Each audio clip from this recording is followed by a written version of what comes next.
ci moom rek lépp lu la wax rek da koy def.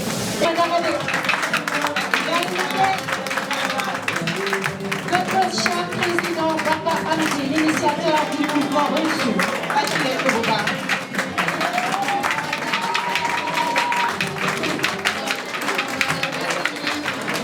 kontaan nañu ci ñun ñu ñëw fii def suñu woy formation More Life c'est pour donner plus de vie mais du loolu yëpp Live More moom yéen a ko moom ñu ne ñoo ko moom kenn moomu ko ci àdduna bi ku dul ñun bu ngeen demoon Google di ko tàpp fii ba fajar du ngeen gis Live More Live More kenn rek ko moom mooy yéen mooy man mooy ñeneen ñi fi nekkul dara à la réalité du moment ou bien pour faire face à la réalité du moment de changer les noms, les techniques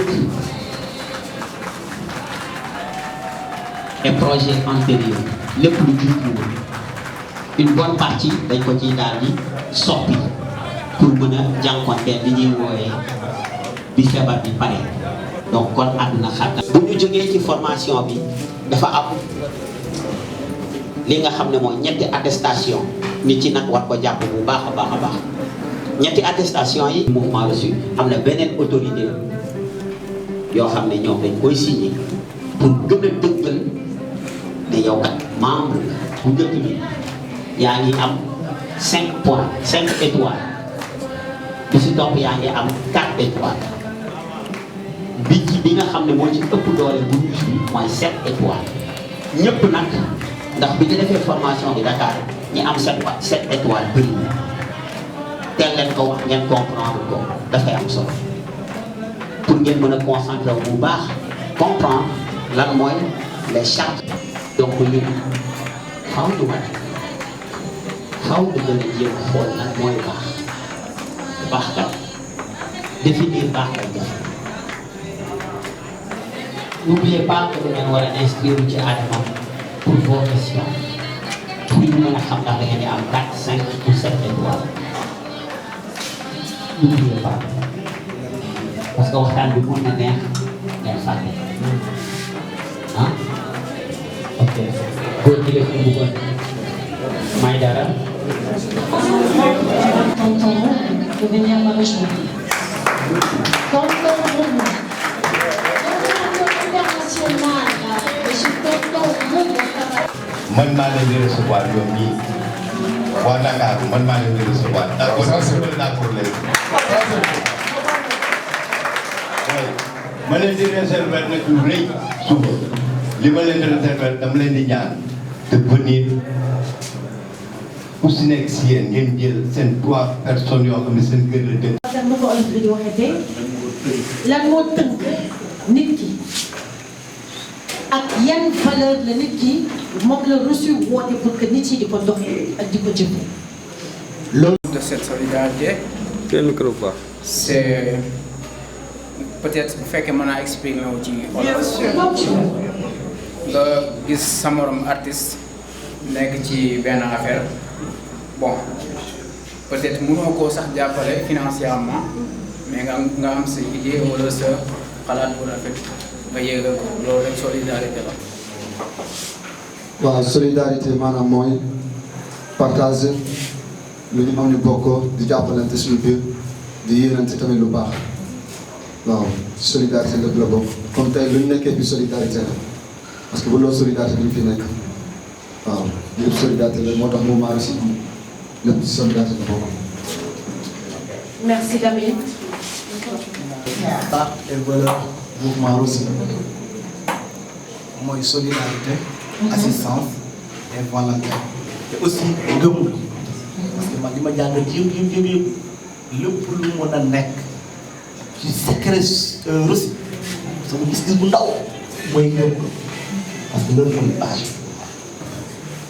Et les valeurs du mouvement reçu ñoo ngi wax science de la morale et du devoir maanaam éthique ak déontologie un esprit sain dans un corps sain. mouvement reçu dafa ñëw pour dimbali artistes yi askan wi loolu moo tax C'est l'instrument là. Ok. Et si vous me le permettez, aujourd'hui vous allez entendre votre chanson. Oui. lii mooy mouvement reçu yéen mouvement reçu man yow c'est ça.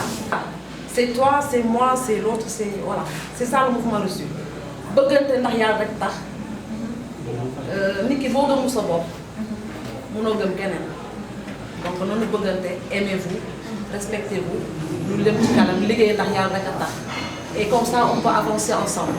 bu fekkee am na keneen koo xamante ni rek am na lu mu ci jàpp ba tey rek ngeen daal di ñu koy baaxee ndax man de mbir yi daa mel ni jàpp gu ma ci dara keneen kan moo ci jàppaat leneen. Est-ce que mën nga ma wax lan mooy idéologie du mouvement? Idéologie mooy jàppale ci suñu biir parce que reçu moo ñu fi tax a toog et puis dëmb ba tey ñëpp tey ñoo bokk ndey ak baay. Surtout la Casamance, sur ce domaine. Maintenant, on va bâtir le président qui est très important dans la vie. Mais avant de commencer la parole, chaque fois nous posons la réunion et on commence à se battre. C'est-à-dire déjà, il y a volonté, il y a assistance, volonté, solidarité. Madame, vous me connaissez mon entretien? Voilà, ça c'est vrai, vous pouvez le faire. Parce que s'il y a assistance, on est déjà assisté dans l'affaire. Voilà. Micro. Solidarité, c'est pour que vraiment, moi, si c'est quelque chose, je partage avec mes amis ensemble. Si c'est l'idée, on le fait. Si c'est l'argent, peut-être ça commence à être c'est ça, solidarité. Ouais. Solidarité, valeur, assistance. Moom laa xam si nekk et encore li anglais di naan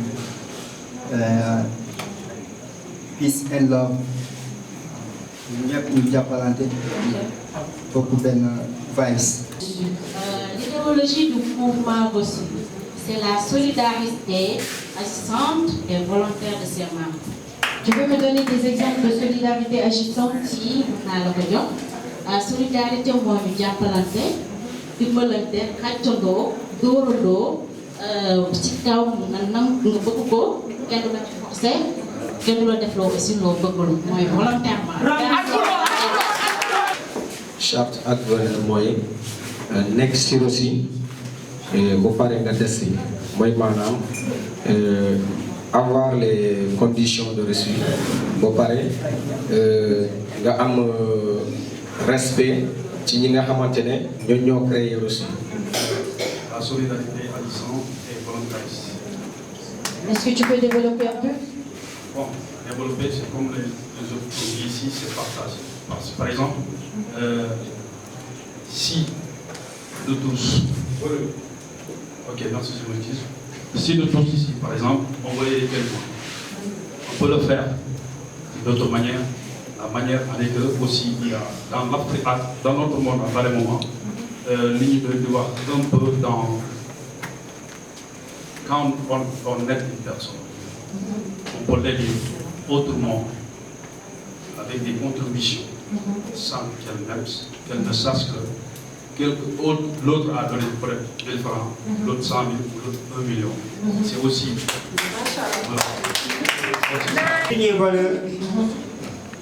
maanaam tey mun naa ne suñuy idéologie mooy suñuy valeur lu tax ma ne suñuy idéologie mooy suñuy valeur ndax bu ñu ne tey ce qui fait notre valeur mooy nu ñuy doxe donc reçu daa fas yéene créer benn synergie d'action et de mouvement autour des acteurs culturels mu fondé wu nag basé wu ci aide mutuelle yi dimbalante suñu biir jàppalante ba pare dolli si solidarité boo xamante ne kenn ku nekk da nga koy def volontairement sans pression sans rien dimbalante yàlla tax. Merci. te foog naa ni yooyu amul valeur bu ko raw. Solidarité agissante et participative. Et participative. Ouais. Mais tu m'as donné des exemples de solidarité agissante et participative, comme tu dis? Oui, par exemple le partage, entre les membres qui sont dans le mouvement reçu. Il faut résumer ça. Bon, je peux m'expliquer. Bon, révolution de la culture sénégalaise mooy tey Sénégal bari na ay artistes yoo xamante ne amuñu fekk fi ñuy demal mouvement reçu dafa ñëw pour jàppale artistes yi ci kaw ci lépp lu ñuy def ñu xam seen devoir ak seen droit. li ma si jàngat mooy nite doylu fiir mandu volonté solidarité. Peux-tu me dire l'idéologie du mouvement reçu? maanaam dimbalante suñu biir te du ndimbal boo xam ne force la mais lu ñuy mën bi nga xamante ni dañ koy li nga yéene sa bopp aussi nga yéene ko sa morom mën a taxaw sa morom aussi ci yow boo am problème boobu ñu ngi ciy taxawoo aussi. D'accord, merci beaucoup. di ko tënk ci li nga xamante ni moom mooy ay lettres. parce que pour donner du temps. bi si njëkk moom mooy S la solidarité. beneen bi ma ci teg moom mooy li nga xamante ne ni mooy A assistante mooy li nga xamante ne yemul kese si lamine mais dafa nekk loo xamante ni dañ koy daal di jëfee. beneen bi si topp mooy V mu nekk li nga xamante ni c'est volontariste de ses membres quand on parle de volontariste on parle de ce que l'on appelle c'est li nga xamante ni dañ koy def avec nos propres gré def ko rek te yàlla rek tax. Je veux dire, c'est quoi les chartes des valeurs du mouvement reçu? Ok, soo ko mouvement bi aussi mooy ñu bëggante suñu biir jàppalante teendoo suñu loxo waaw kenn mu bàyyi morom ci gën a àndandoo ba fi ñu bëgg a egg ñu egg fa. mi ngi tënku ci protéger la culture d'abord ak si wàllum développement comme deuxième partie ak aussi promouvoir des leaderships comme ni ko président jàngale si formation vivement ndax ça parle du leadership te mu nekk lu ñu rafetlu lool te jàng ci bu baax jëm ci aussi. Ils sont toujours di répondre ci li ñu naan agissant parce que dafa am mot boo xamante ne mu ngi ci biir mouvement aussi muy l'idéologie dañu ne c'est une solidarité ñëpp xam nañu moom mooy jàppalante dimbalante te gis nañ ko ci biir mouvement aussi gis nañu ci boppam sax bu ñuy añ da ngay gis ku teg ku dem di daggal ñëpp parce que solidarité yamul na nga jël sa poche di ko joxe mais dafa bokk ci nga assister nit ci ay idées assister nit ki ci yoon bi ko jël nga jox ko conseil assister nit ki ci jàppale ko ci li nga xamante ne mu ngay ci nekk ci bay waar nga apporter ci sa pierre à l'édifice donc nañu bàyyi xel ci le mot agissante précis da koy jëfee mu nekk loo xamante ni maa ngi koy seetlu muy ne se fatigue pas l'énergie la puissance il est fort actif donc loolu inspiré ci ba mu ñëwee keroog moom mooy lan moo tax ñu ne dañoo sonn wala ñoo def directement ci formation bi. non parce que man donc du ma nekk ci mbooloo ñaan yàlla ma nar a bokk ci ñoo xamante ne dañuy yàq te loolu moom vraiment daal ma ci yàlla. loolu nga bëgg macha allah on est fiers n'est-ce pas mais dans le cas où tu le fais lan moo la jeexal. ah mais loolu Baba bi waxoon na ko fii. moom laa bëgg nga wax maanaam doo mu def lu ñaaw. maanaam kenn du la xeexal wala soit ñu wax la lu la metti mais dañ lay woo ci nànk ci teey ak teggin ñu expliquer la une fois 2 fois 3e fois moom yow xam nga ne la xaj na mu seetee sa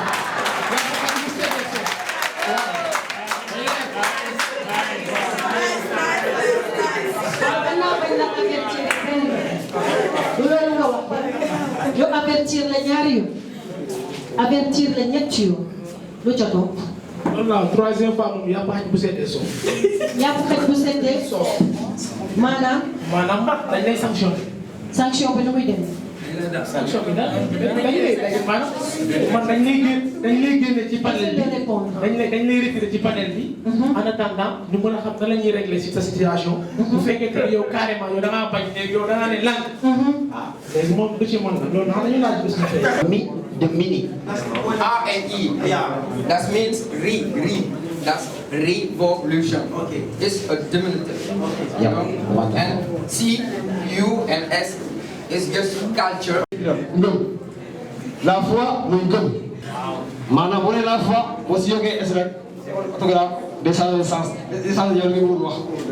boo si defee E tamit am na foi avec E day changer complètement yow li nga bëgg wax alors que nous on parle de ngëm-ngëm. Comprends? Si, comprends?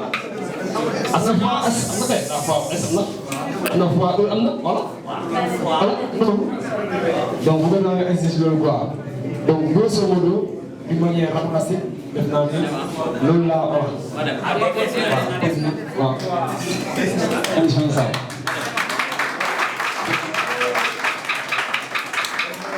waaw. récolter le mil. S'il vous plaît. Yéen culture bon diwol. Nee ñin jube.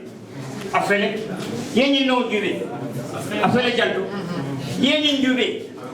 Afele jang. This means it's the revolution of the culture of Senegal. But it's not about any kind of revolution. It's a piece of revolution. Yeah, you know. And these letters comes from Reçu.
Thank you.